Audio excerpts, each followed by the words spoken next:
जरा आपसे समझना चाहता हूं इस रिजल्ट के बीजेपी की मात्र 2 सीटों के और उसमें भी अमरवाड़ा की सीट को लेकर अभी थोड़ी देर पहले जब कांग्रेस पार्टी ने 5 बजे प्रेस कॉन्फ्रेंस की तो पवन खेड़ा ने साफ साफ कह दिया कि वहां पर क्या कुछ हुआ।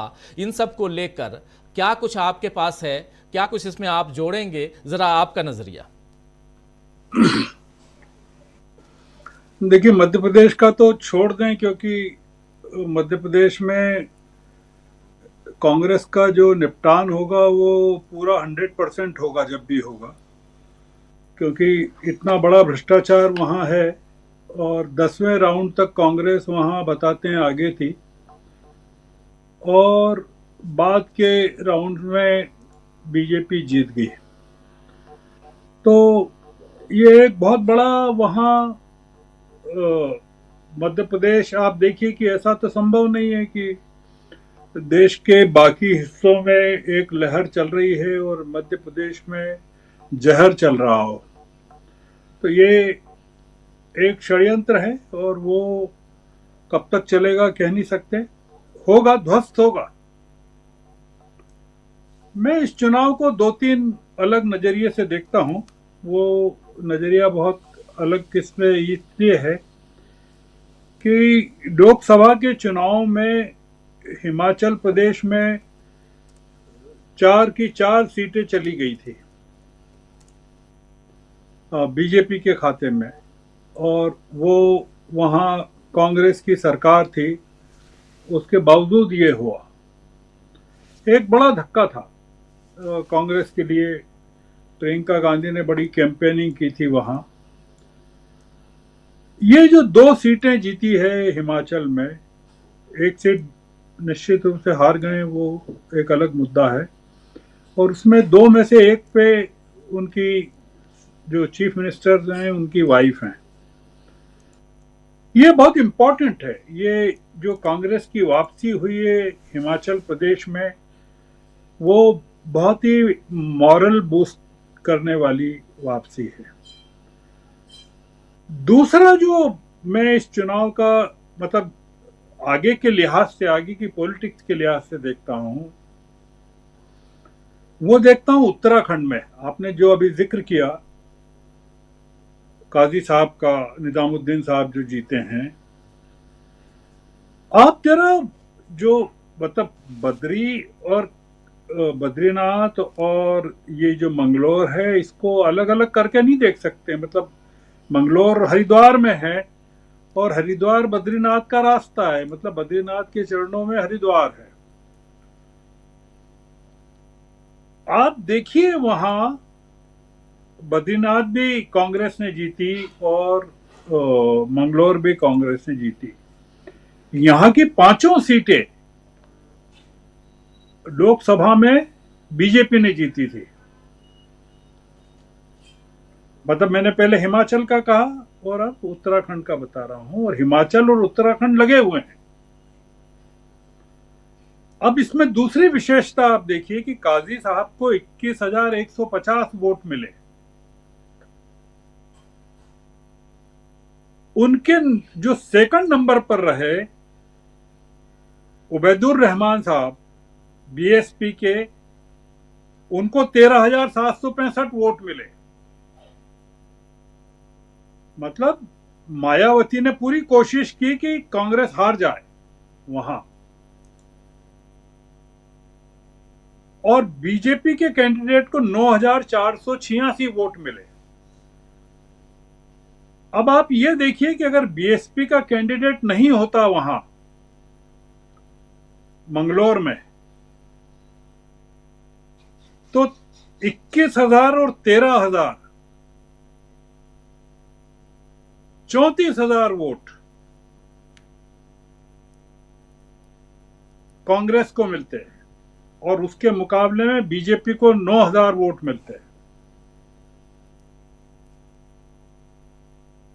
मतलब आप सोचिए कि कांग्रेस को हराने के लिए इतनी तमाम कोशिशों के बावजूद, और एक मुस्लिम कैंडिडेट कांग्रेस का है, उसके खिलाफ मुस्लिम कैंडिडेट खड़ा किया बीएसपी ने मंगलौर में, उसके बावजूद कांग्रेस के उम्मीदवार काजी साहब ने जीत दर्ज करवाई।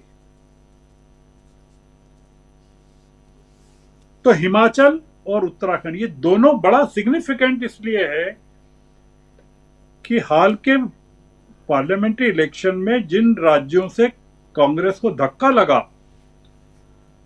जिसमें कि मध्य प्रदेश भी है, छत्तीसगढ़ भी है, गुजरात भी है, उनमें जो सिग्निफिकेंट दो राज्य थे वो उत्तराखंड और हिमाचल थे। अब तीसरा इसका सिग्निफिकेंट पॉइंट ये है कि बिहार में जो कैंडिडेट जीते हैं रुपोली से शंकर सिंह, वो इंडिपेंडेंट है और उन्होंने जेडीयू को हराया है। मतलब वहां जो खड़ी हुई थी बीमा भारती, वो जेडीयू से पलायन करके कांग्रेस में आई थी और उन्होंने पूर्णिया आरजेडी में आई थी। आरजेडी में आई थी और उन्होंने लोकसभा का चुनाव लड़ा था, वो हार गई और फिर उनको विधानसभा का टिकट दिया गया और वो फिर खड़ी हुई विधानसभा में। वो पहले वो विधानसभा की सदस्य थी जब वो आरजेडी में गई, उसके पहले जेडीयू से छोड़कर गई थी। इसमें सिग्निफिकेंट क्या है? इसमें सिग्निफिकेंट ये है कि सत्तारूढ़ जेडीयू का कैंडिडेट हार गया वहां। तो जो एक इसमें जो मतलब मैं पंजाब की जीत को, जलंधर में जो आम आदमी पार्टी की जीत हुई वो तो है ही अपनी जगह, काफी उसके कारण आम आदमी पार्टी का नैतिक जो बल मिला है, या बंगाल की चारों सीटें टीएमसी को गई, मैं उसको भी कोई बहुत वो जीतना ही थी जिस तरह से ममता बनर्जी काम कर रही है, या तमिलनाडु के डीएमके की एक सीट है। ये इंपॉर्टेंट है। मैं जो देख रहा हूं, आपने मध्य प्रदेश का पूछा, तो मध्य प्रदेश तो आप पाएंगे कि वहां आप इस तरह की जबरदस्त सेटिंग है वहां चीजों को लेकर कि वहां, और दूसरा एक जो वहां कांग्रेस के नेतृत्व का जो सवाल है वो तो है ही, और कमलनाथ जी के कारण जो लोकसभा के चुनाव में जो पूरा का पूरा गणित बिगड़ा कि वहां के मेयर सहित तमाम लोगों ने पहले इस्तीफे दिए, फिर रुक गए, फिर चले गए, और नहीं तो कोई संभव नहीं है। वहां की सारी विधानसभा सीटें कांग्रेस के पास थी, छिंदवाड़ा की। तो अमरवाड़ा की सीट का जाना कांग्रेस के लिए कोई बहुत शुभ संकेत नहीं है, पर इस बार जितनी मेहनत की गई थी वहां और कांग्रेस जिस तरह से जीत रही थी, तो बीजेपी के लिए वहां जश्न मनाने को कुछ नहीं है। बीजेपी केवल ये खुश हो सकती है कि उसने जो भी वहां दावपेच किए हो, षड्यंत्र किया हो, नहीं भी किया हो, मतलब नहीं किया हो, जो भी किया हो, चुनावी जो भी नीति अपनाई हो, उसके कारण उसको जीत मिल गई। इस चुनाव का जो परिणाम है वो बताता है कि मतलब लोकसभा चुनाव के परिणामों के तुरंत बाद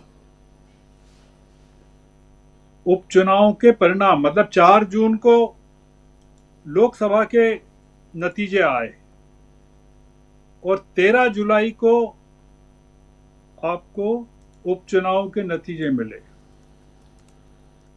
नागरिकों ने पुष्टि की है उन्होंने, और पुष्टि ये की है कि हिमाचल के मतदाताओं ने, उत्तराखंड के मतदाताओं ने खेद व्यक्त किया है कि उन्होंने लोकसभा के चुनाव में कांग्रेस का साथ क्यों नहीं दिया। ये एपोलॉजी है, ये रिग्रेट है, ये करेक्शन है, और ये कॉन्फिडेंस का रेस्टोरेशन है कांग्रेस के लिए कि नहीं, कांग्रेस को निराश होने की जरूरत नहीं है। और वहां जो हिमाचल में वो जो काम कर रहे हैं सुखी जी, काफी अच्छा काम कर रहे हैं, उसके बावजूद सीटों के हारने से जो सेटबैक हुआ था। तो ये मैं चुनाव को बहुत बड़ा, अगर आप इसको उल्टा कर लीजिए कि अगर 10 सीटें बीजेपी को मिल जाती आज, तो हम लोग क्या चर्चा कर रहे होते। जी। प्रधानमंत्री बंबई में क्या भाषण दे रहे होते, अंबानी के यहाँ शादी में पहुंच के उनके चेहरे पर किस तरह के भाव होते।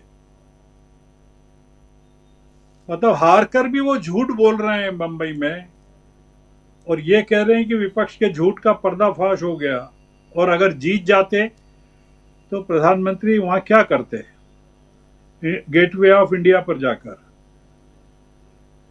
तो इसलिए मैं मानता हूं कि ये बहुत अद्भुत है काम, और ये दिखाता है कि जो लोगों की नाराजगी है भाजपा के प्रति, वो एक स्पॉन्टेनियस नहीं थी लोकसभा चुनाव में, वो कोई तात्कालिक नहीं थी, वो एक परमानेंट चीज है। और अब आप आगे के चुनाव में देखेंगे, जब जो लोग सांसद बने हैं और जिनकी सीटें विधानसभा की खाली हुई हैं, उसके चुनाव जब होंगे, कई राज्यों में होंगे, जो महाराष्ट्र की और विधानसभा के साथ, हरियाणा की विधानसभा के साथ जो होंगे, तब आप पाएंगे कि क्या किस तरह की चीजें, परिणाम आपको नजर आते हैं। तो ये जो सरकार है उसके लिए, ये तो देखिए, इसमें एक चीज है कि ये इनके पास कोई एजेंडा नहीं है, सरकार के पास कोई एजेंडा नहीं है। ये जो इन्होंने संविधान की हत्या का दिवस मनाने का जो शगुफा छोड़ा है, वो लौट कर वहीं जाना चाहते हैं। जो इनकी जो मूल है इनका, वो कोई नए प्रयोग या नई खोज, इनके कोई नए एजेंडे की खोज या नागरिकों को कुछ नया देने का इनके पास कोई बचा नहीं है। ये वही जहर बांटेंगे, मतलब देश में, और जहर की खेती करेंगे, मतलब जहर बांटेंगे, जहर की खेती करेंगे और जहर को बेचेंगे। ये है वो, और वो नागरिक अब स्वीकार करने को तैयार नहीं है। वो ये अमृत भी बांटें तो लोग उसको जहर मानेंगे। इन पर यकीन नागरिकों का खत्म हो गया, पूरी तरह खत्म हो गया है। जी बिल्कुल। और ये परिवर्तन जो है, वो राजीव जी, ये जो परिवर्तन है ना, परमानेंट है। आप एक चीज मानिएगा, ये धीमा हो रहा है, स्लो है, पर ये बीजेपी को खत्म करेगा।